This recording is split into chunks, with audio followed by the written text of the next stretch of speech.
Саламатсыздар ма, құрметті оқушылар? Бүгінгі күндеріңізге сәттілік тілеймін.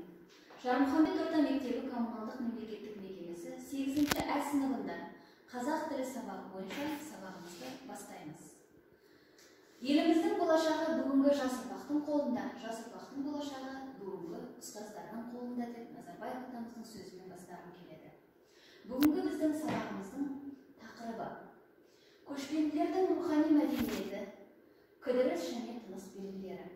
Сабақтың оқу мақсаты мәтінде көрсетілген мәселені тұрмыстық, әлеуметтік жағдайда талдай отырып, негізгі ойды анықтау. Екінші мақсатымыз тақырып бойынша материал жинақтап, тезистік жоспар құру. Сабағымыздың бағалау критерийлері мәтінде көрсетілген мәселені тұрмыстық, әлеуметтік жағдайда талдайды, мәтіндегі негізгі ойды анықтайды, тақырып бойынша материал жинақтап, тезистік жоспар құра алады. Олай болса, балалар, мен сіздерге бүгін көшпенділердің рухани мәдениетінің ерекшеліктері туралы айта кетейін. Адамзат баласы жасаған мәдениет екі түрге бөлінеді. Біріншісі рухани мәдениет, ал екіншісі материалдық мәдениет. Рухани мәдениетке музыка, әдебиет, сәулет өнері, сурет өнері, кескін өнері жатса, адам баласының шаруашылыққа байланысты күнкөрісінен туған дүниелерді материалдық мәдениетке жатқызамыз. Адамның ой санасы мен әрекетінің нәтижесінде туындаған құндылықтарды біз мәдениет дейміз. Сабағымызға байланысты мен сіздерге бірнеше серпілген сауалдық әдісі арқылы сұрақтар қойып өтейін. Балалар, көшпенділік дегенді қалай түсінесің? Көшпенділер өз тұрмыс-тіршілігіне лайықты мәдениет қалыптастыра алды ма? Көшпенділердің рухани мәдениетіне не жатады? Көшпенділердің қыстау мен жайлауды таңдау ерекшеліктері жайында қандай ой түйдің деген сұрақтарға жауап беріп жүрсек. Көшпенділер өте бай өмір сүрген жоқ. Олар балаларын тамақтандыру үшін, малдар мен жылқыларды жаю үшін бір жерден екінші жерге көшіп отырған. Сол себепті олардың балалары оқуды үйрене алмаған. Бірақ олар ересектердің тәжірибесін қабылдап, мал жаюды, атқа отыруды және де сауда жасауды үйренген. Сол сауданың арқасында олар күн көре бастаған. Және де оларда малдар мен табиғи ет пен сүт болған. Және де олардың балалары өскен соң, олар көшпендішіліктен басқа ештеңе жасай алмайтындықтарын білген соң, олар ата-бабалардың ізін жалғастыруды ұйғарған. Адамзат баласы жасаған мәдениет екі түрге бөлінеді. Біріншісі рухани мәдениет, екіншісі материалдық мәдениет. Рухани мәдениетке музыка, әдебиет, сәулет өнері, сурет өнері, кескін өнері жатса, адамзат баласының шаруашылыққа байланысты күн көрісінен туылған дүниелері материалдық мәдениетті құрайды. Менің ойымша, көшпенділердің рухани мәдениеті өте бай болған. Менің ойыма мысал болатын келесі себептерді тыңдаңыз.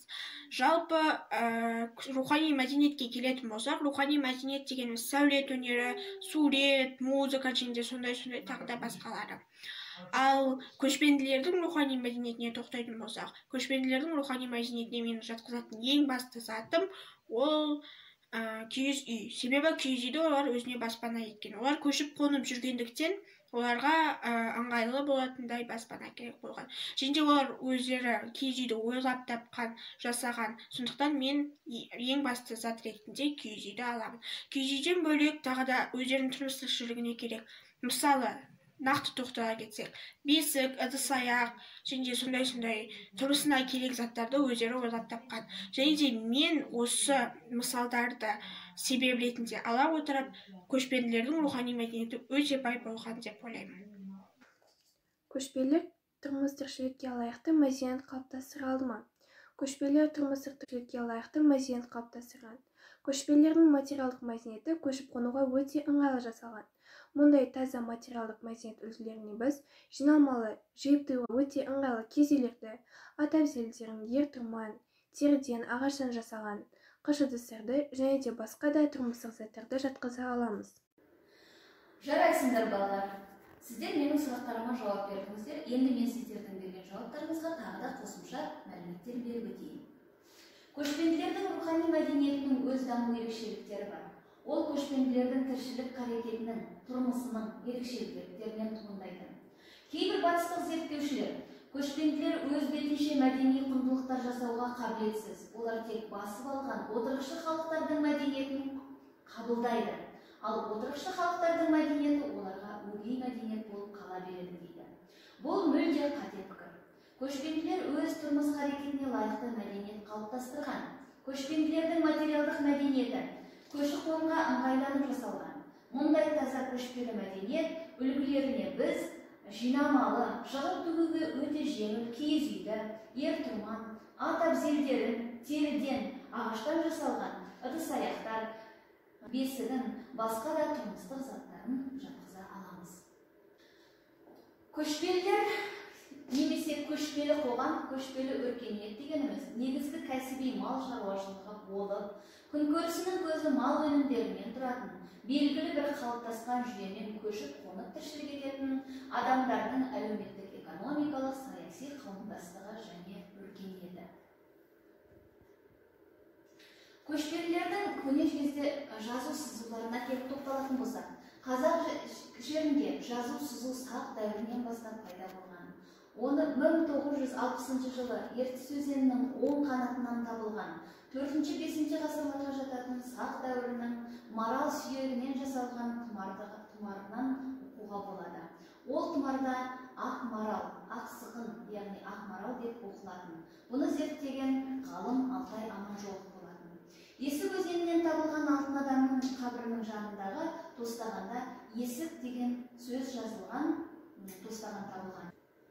Сонымен қатар көшпенділердің рухани мәдениетіне сақтардың киім үлгілерін де жатқызуға болады. Сақтардың киімдерімен әр алуан материалдардан жасалған, яғни жүннен, киізден, теріден, былғарыдан дайындалған. Оны әшекей бұйымдармен безендірген. Осында киімнің жарқын үлгісін біз алтын адам киімінің бейнесінен көре аламыз. Өзіміз айтып кеткендей, киіз үй көшпенділердің көшіп қонуына өте ыңғайлы болған. Балалар, дәптерімізді ашып, бүгінгі күннің ретін жазайық. Бүгін қазанның 20-сы. Біздің бүгінгі сабағымызда қарастыратын тағы бір тақырыбымыз кідіріс және тыныс белгілері. Кідіріс дегеніміз не? Кідіріс деген яғни тыныс, үзіліс. Бұл демалысты жеңілдетеді. Сөйлеушінің ойлауына мүмкіндік тудырады. Ойды, пікірді бөліп, ерекшелеп айтуға қолайлы жағдай жасайды. Сөзді дұрыс айту орфоэпиялық нормаға бағынады. Ауызша тілде дыбыстарды, сөзді, сөз тіркесін, сөйлемді дұрыс айта білуде сондай маңызды. Тыныс белгілері айтайын деген ойды нақтылы, дәл түсінікті етіп жеткізу үшін, сондай-ақ баяндалмақшы пікірді ала-құла етпей, айқын білдіру үшін қолданылады. Бұл тыныс белгілерінің басты қасиеті.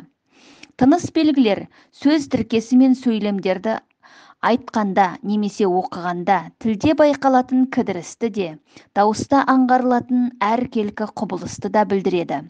Бұл тыныс белгінің қосымша қасиеті. Олай болса, балалар, келесі тапсырмаға назар аударайық. Мәтіндегі тыныс белгілеріне назар аудара отырып, мәнерлеп оқы. Мәтіндегі негізгі ойды анықта. Тапсырма. Мәтіндегі тыныс белгілеріне назар аудара отырып, мәнерлеп оқы. Қазақтың қазақ екенін білгің келсе, халық екенін білгің келсе, мамыр өте мәртөбеге кел дейтін мәтел сөзі бар. Мамыр өте мәртөбеге келсең, сөйлесең сөзі сай сүйегіңді сарқырататын қазақтан өткен ділмар халық жоқ па деп қаласың. Мамыр өте мәртөбеге келсең, жетім қозының жұмырындай ғана қара шанақ, 2 ішек, 16 пернеге жер жағандағы үн біткенді түгел сыйғызған қазақтан өткен күйші халық жоқ па деп қаласың. Мамыр өте мәртөбеге келсең, бие сөйлесе, дүние жаратылғаннан бері ақылым заманның жай жапсарын түгел жадына сақтап, келешегін көрмей жатып біліп отырған қазақтан асқан сұңғыла халық жоқ па деп қаласың. Мамыр өте мәртөбеге келсең, алқалы жиындағы азаматы түгілі кермедегі атына дейін бірінің жалына бірі басын тығып, шырқарасып жатқан қазақтан өткен бауырмал халық жоқ па деп қаласың. Әбіш Кекілбайұлы, Үркер кітабынан. Әбіш Кекілбайұлының Үркер кітабынан алынған шығармасының негізгі ойы мынада. Қазақтан асқан шешен, ділмар халықтың жоқтығын және қазақтан асқан, болашағын болжай алатын сұңғыла халықтың жоқ екенін және қазақтан асқан, күйші халықтың жоқ екенін және қазақтан асқан бауырмал халықтың жоқ. Келесі тапсырмамыз көшпенділердің рухани мәдениеті тақырыбы бойынша материал жинақтап тезистік жоспар құру дейді. Яғни балалар, біз бағанадан бері алған мәліметтерімізді пайдалана отырып және өзімізде осы тақырып бойынша материалдар жинақтай отырып тезистік жоспар құрамыз. Тезистік жоспардың үлгісі: бірінші мазмұны, екінші мерзімі, зерттеуші кім, одан кейін нәтиже қандай. Мысалы, көне жазулар қай уақытта пайда болды? Сақ дәуірінің 5-4 ғасырларында. Зерттеген кім? Алтай Аманжолов. Оның нәтижесінде жазу мен сызу қалыптаса бастады. Осылай ары қаратай кестемізді материалдармен толықтырамыз. Бұл жұмыс дәптерге орындалады. Балалар, сабағымыздың соңында біз өзімізді өзіміз бағалау үшін қызық, қиын, құнды әдісі арқылы кері байланысымызды жасайық. Яғни, біз бүгінгі сабақта қандай қызықты мәліметтер алдық, немесе қандай қиындықтар туындады, сіз үшін не құнды болды, осыны айтып өтейік. Балалар, осымен бүгінгі біздің сабағымыз аяқталды. Назар қойып тыңдағандарыңызға рахмет, сау болыңыздар.